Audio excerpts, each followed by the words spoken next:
Hello and welcome to the Tournament Center here at the Magic the Gathering World Championships at PAX in the historic Paramount Theater. I can't believe we're here, and I'm with Ian Duke, I'm Brian David Marshall, and we are going to watch Yuuya Watanabe, the only player to play in all 5 World Championships draft. He's drafting next to Owen Turtenwald, passing to him in packs 1 and 3, and we know already, we've watched Owen Turtenwald draft, we know that he is blue-white. I'm curious to see where Yuuya ends up in this draft, Ian. So let's get to our first pack of Eldritch Moon and see what happens here on the big screen. So I see he goes past a Ruthless Disposal and there's a Steadfast Cathar that he's kind of singled out. Spirit of the Hunt also an option here. Yeah, Blessed Alliance also sort of shuffled forward for him. I'm a big fan of Ruthless Disposal. Just a great way to take out opposing creatures. One of the best black uncommons, I think. Can open up some synergies with Madness, potentially. Costs quite a bit. It does cost comes quite at a quite bit. A high cost, not just a mana cost, but Absolutely. a high cost to your hand and your board. But it's usually going to be the last play of the game. Just a really powerful card, something that can get you out of a lot of sticky situations. And being able to give 2 creatures, I mean, not much lives through a -13, much less 2 things, and that's what Yuuya Watanabe takes there. So he takes a strong black card here with his first pick, and then promptly shuffles Haunted Dead right to the front of the pack. Yeah, Haunted Dead, just a really solid pickup. Great addition to his first pick there. Sees a Foul Emissary, a Geist of the Archives, Spectral Reserves, thinks about all of these. Yeah, nothing's really standing out to me above the Haunted Dead, and there's a big advantage to staying on color here, so I like that option a lot. Haunted Dead, of course, a card that made a big splash in Standard. Yeah. Not a card Surprisingly people were expecting. So. And yeah, so he takes the Haunted Dead, he's off to an early start. And again, that's also a card that can offset that cost we talked about with Ruthless Disposal. You can get your Haunted Dead to come back, or you can sacrifice a token as the creature you have to sacrifice. So there we see Prey Upon, Graph Rats, an Identity Thief. Yeah, Identity Thief, a really interesting and tricky rare. It can sometimes be a little bit difficult to get maximum value out of. Probably not something he's looking for this early in the draft, but it's an option there. There's a Mourn Willow as well, if he's willing to start looking into green. See a couple of white cards towards the back. He is going to go with the Identity Thief. Okay, so it could be an indication he likes that card a little bit better than I do. Definitely something that if you pick early in the draft, you can build around a little bit. So now we see an Abundant Maw going late, a Certain Death, which is a all-purpose removal spell. Building pack outcast, you see him starting to count out. He's like, what did I pass? What might come back? And so it's Abundant Maw, Certain Death. What do you like here, Ian? It's a great question. I'm thinking right now about how committed he is to colors and what he's looking for here. I like picking a black card there just to kind of stay, make sure that he has one anchor, right, in his draft going forward. So he does take the Abundant Maw there. Of note, there weren't really any strong blue cards in that pack, so we might see him deviate from the Identity Thief pick going forward. Sigardian Priest could be a reason to move into white, one of the stronger white commons. Barred Malevolence, we see a Faithbearer Paladin back there. But Sigardian Priest looks very tempting for him. Yeah, seeing this, 5th pick here, could be a little bit of a signal that white is a color that he wants to move into with it being open. White-black, not one of the most popular color combinations, but if your deck just has good cards and the colors are open, then you can be in great shape. Did see that Campaign of Vengeance go by, and that's a card that not a lot of people like. If you're the black-white player, sometimes you can get that 13th pick, That's and if your deck definitely lines true. up right for it. So Skir's Deck, Supplicant, Dawn Gryph, Steadfast Cathar. There's also a Drogskull Shieldmate in the pack. I'm kind of liking the Dawn Gryph here if he is willing to commit to white, but no, it looks like he goes with a safer black pick. And that's definitely defensible here. If there's one thing he's sure about, it is that he's going to be black. Oh, there's Campaign of Vengeance. Not the same one we saw earlier. Interesting that there are 2 of those going around. Graph Rats, Barred Malevolence, Wailing Ghoul. We have not seen any Midnight Scavengers for the Graph Rats Not meld just yet, combo. but yeah, there's another pack to go. And Graph Rat's just, just a solid 2-drop. It's a good addition to your deck. He knows he's going to be black, and a fine pickup there. Sometimes it comes back to Thraben Foulbloods and Gavany on Hollowed. He's just focusing on these black cards, and they seem to be going, running pretty deep for him. And black is a color that I know a lot of the pros have said is the color they like the least in this draft format. I think going into the format, black looks really appealing, a lot of strong uncommons, unconditional removal spells, but coming out of the Pro Tour, I think it was the agreed upon color that most people wanted to stay away from, so it makes sense to see it being a little bit underdrafted here at the World Championship. Right. And if Yuuya wisely... If you can find a way to make it work, then you can capitalize on Yep, that. Yuuya wisely keying into that. So interesting to note, Yuuya hasn't really committed to a second color yet. He has the Sigardian Priest, he has the Identity Theft, but so far he's just really staying on track with the black here. This could be a Borrowed Grace pickup, Yeah, he is going to take which the Borrowed makes him Grace. lean a little bit more toward white. But I would say he's still flexible here. It could depend on what he opens in the second pack. If he opens up a bomb rare in a different color, he definitely has the flexibility to move in, and that's really one of the strengths of staying on track here with all these black cards. Yeah, Weird Vampire, Cemetery Recruitment.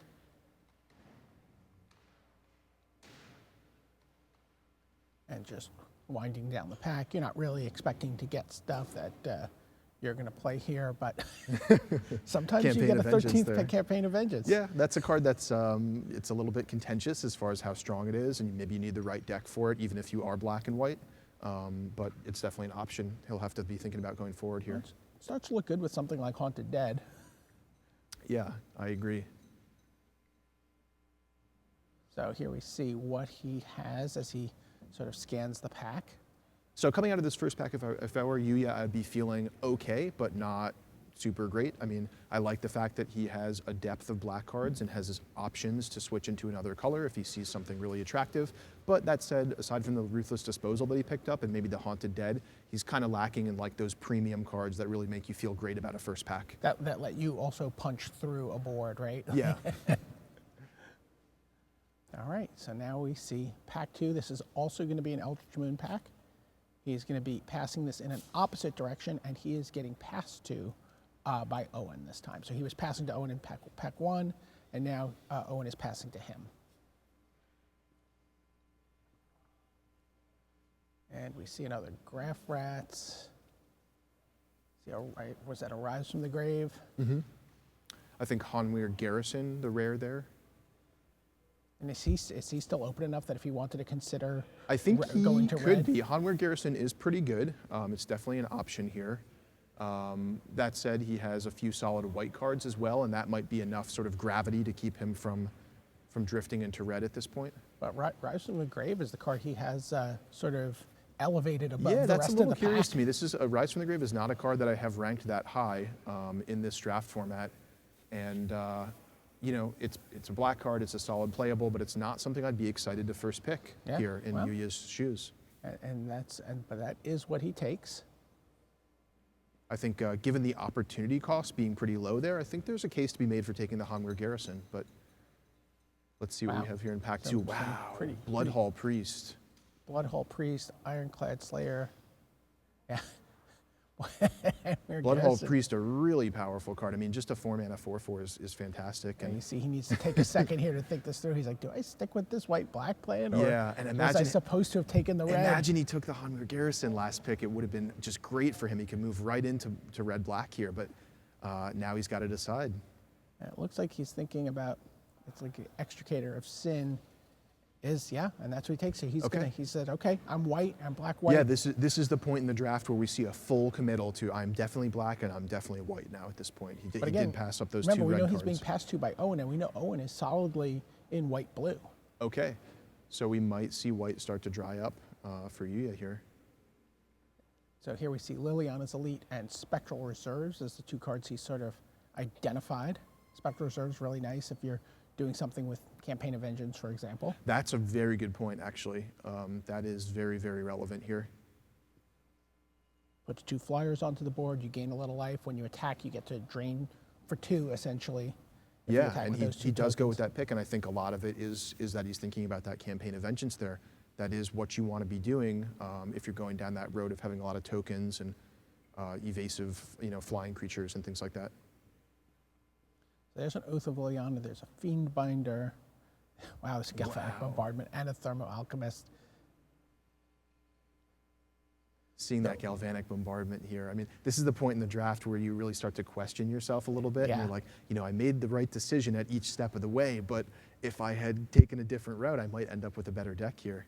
You think, is it too late? It's probably too late. It's too late at this point, yeah. He needs to stay the course, stick with the black-white plan, and even if he gives up a little bit of value in the potential Galvanic Bombardment here, he's still picking up solid playables for his deck. Takes the Fiend Binder. And there is another Spectral Reserves.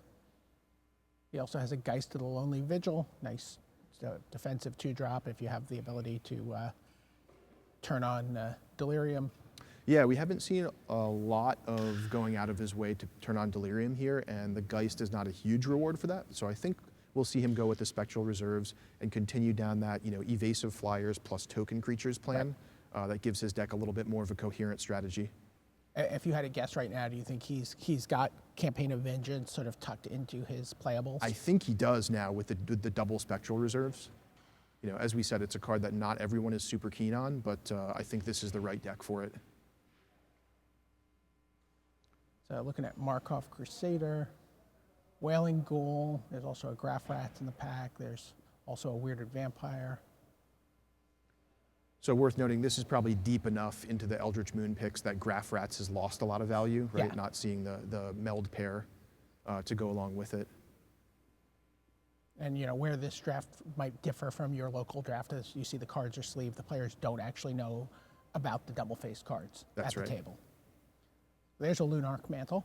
Yeah, this is a card that picked up a lot of steam at the Pro Tour. I think coming into the format, people disregarded this as virtually unplayable, but there are a lot of hidden synergies there. It works well with prowess creatures. It gives you an outlet for Delirium to get cards in your graveyard. It's also just a solid aggressive card, right? You can get through those last, 6 or 8 points of damage. Yeah, sometimes it just finishes your opponent off. Wow, it's a late Olivia's Dragoon. There's a Cemetery Recruitment in there as well. Yeah, I really like the Olivia's Dragoon pickup here if that is what he decides to go with. And if Graph Rats wasn't ideal 2 picks ago, it's certainly not ideal now. And that Olivia's Dragoon, getting that this late, going in the other direction. So pack 1 we saw black was very open. Now this is telling us pack 2 black is very open. And that means that Yuuya is really well set up for the Shadows pack, where he can just get basically all the great black cards at the table. I can't imagine there's more than one other heavy black drafter at this table right now. So prioritizing the 2-drop Wailing Ghoul over something like the Weirded Vampire only has one madness outlet that I can think of. I'm not going to count Ruthless Disposal. Yeah, it's a little hard actually, to he does set have that the Scares deck Supplicant. Yeah, that's his second, so maybe something like the Weirded Vampire is interesting.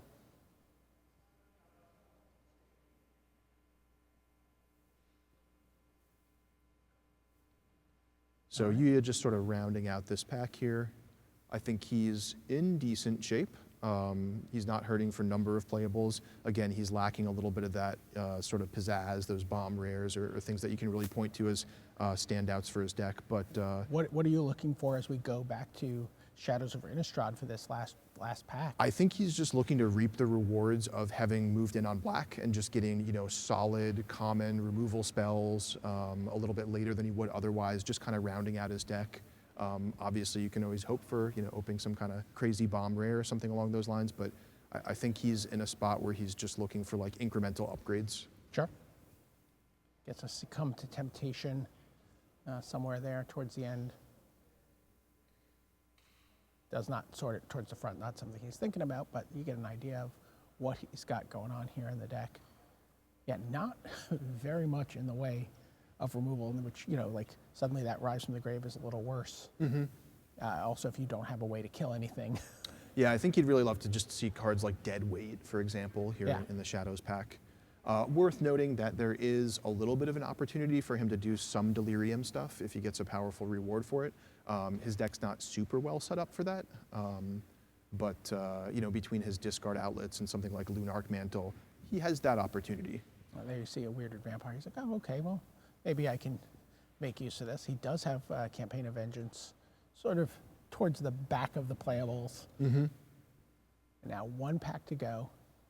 He's going to be changing direction, passing to Owen Turnwald again.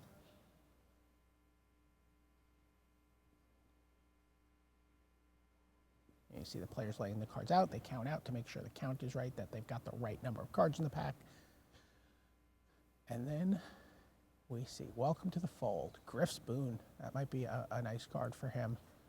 Oh, but there's also an Angelic Purge in the pack. Yeah, Angelic Purge. I think that's a great pickup. I'd be really happy to see this here. I think I'm taking it over the Griff's Boon in Yuuya's seat. As we mentioned before, he's low on removal. You know, just unconditional removal spells are a great pickup for him. Also gives him option to get a little bit more Delirium synergy if the pack shakes out that way.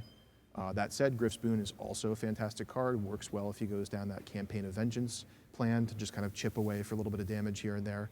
So it's somewhat of a tough choice here, but I'm This on seems the like the Angelic toughest Purge. pick for him so far. Yeah, it has been. You can see him really kind of deliberating here, just flipping him back and forth. Does go with the Purge, Yeah, and in I the like that end, pick a lot. Removal wins out Yeah.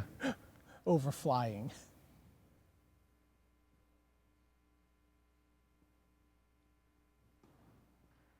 There's Survive the Night. Wow, there's nothing in this pack. Yeah, this is a little bit of a miss here for Yuuya, which is really unfortunate for pick 2. He's looking at a Shard of Broken Glass here with pick 2. Yeah, I mean, if he felt he were short on playables, he might just grab the Vampire Noble there just to kind of round out his curve. But I think his what he has is deep enough that he doesn't actually need that extra bad 3-drop. Is he gonna have to second pick Survive the Night here? He might have to. Sort of It's kind of between that or hate drafting something else. Yeah, But very ad hoc removal.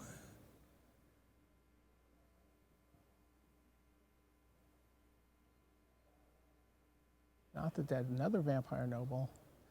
Wow, there's a Thraben Inspector. Wow.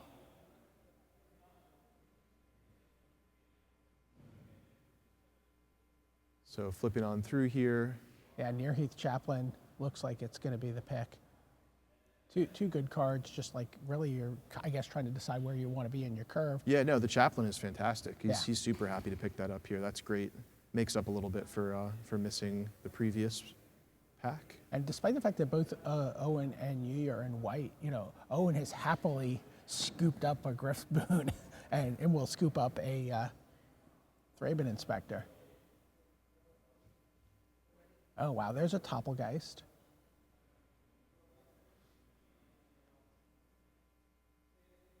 There's also a Rancid Rats in the pack, which is a card I kind of like if you're, getting yourself set up, and he's really trying to. Sure. Okay, those are the 2 cards he's identified. Yeah, so the reason this is such a tough pick is Toppelgeist. You really want to be able to turn on Delirium reliably, and his deck is okay. It's like certainly a possibility for him, but it's not something he can really do reliably. So deciding between that and the Emissary, the Sleepless, and does go with the Toppelgeist. Cathar's Companion, and you see Explosive Apparatus gets, he's like, oh, well, now here's a card that helps me with my Delirium Right, quest. and we talked about coming to this pack that he was kind of on that borderline where he could do Delirium if he wanted to, if he got a solid reward. I mean, Toppelgeist is the kind of thing that does make you want to do a little bit more Delirium. But there's also a Biting Rain. Okay. And that's another card he's got to consider here, and he has that. And it's down to, it looks like those 2. Biting Rain is a powerful card, but it's really sort of at its worst in Yuuya's deck because he does have all these small white creatures and flying creatures that the Biting Rain would actually kill. It takes the Explosive Apparatus, no doubt thinking about his Delirium cards there. Now here's another Emissary of the Sleepless. Could be the pick for him here. I also like the Wicker Witch here. It's just, if you're thinking about Delirium, That's a great point, BDM. it gives you 2 creature types towards your goal, or 2 card types, I should say, towards your goal, both artifact and creature. But look, he did take the Emissary. Yeah, I like the Emissary for sure. He's got a fair number of spirits, and just given his curve, I think he doesn't really have too many big creatures or expensive mana cost creatures. Vessel of Ephemera, this could be really nice from here. That plays towards both the things he wants to do in his deck. That's It's going to right. make 2 tokens, and it's going to put an enchantment in his graveyard.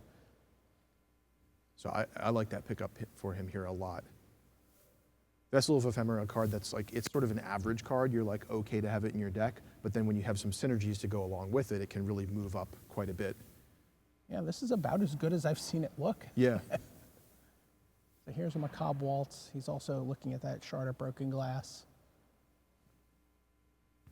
I sort of like Macabre Waltz here, maybe with the sideboard, but goes with the Shard instead. An indication maybe he's valuing Delirium quite a bit here. Absolutely.